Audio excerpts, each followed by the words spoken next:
Warga Iran menunjukkan rasa senang mereka setelah Senin 9 Maret Mojtaba Khamenei terpilih menggantikan ayahnya Ali Khamenei menjadi pemimpin tertinggi baru di Iran. Suksesi Mojtaba sebagai pemimpin tertinggi menandakan bahwa kelompok penguasa tetap memegang kendali penuh di saat perang antara Amerika Serikat dan Israel yang terus menggempur dengan Iran.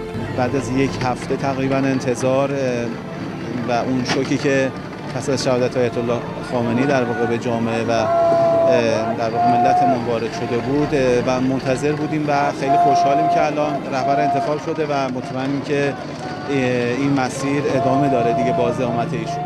و واقعا حس خوشحالی بود و واقعا نمی‌دونستیم که از غم از دست دادن رهبر گریه بکنیم یا خوشحال باشیم از بابت اینکه آقا مجتبی انتخاب شدن. آقا مجتبی واقعا مثل پدرشون و واقعا لایق‌ترین و شبیه‌ترین کسی که ممکن بود در بین اعضا انتخاب بشه واقعا آقا مجتبی.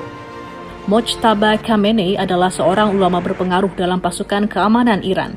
Ia dinilai sebagai kandidat unggulan menjelang pemungutan suara hari Minggu lalu yang dilaksanakan oleh Dewan Para Ahli Iran yang beranggotakan 88 ulama dan bertugas memilih penerus Ali Khamenei. Koresponden Reuters melaporkan dari Teheran, Iran.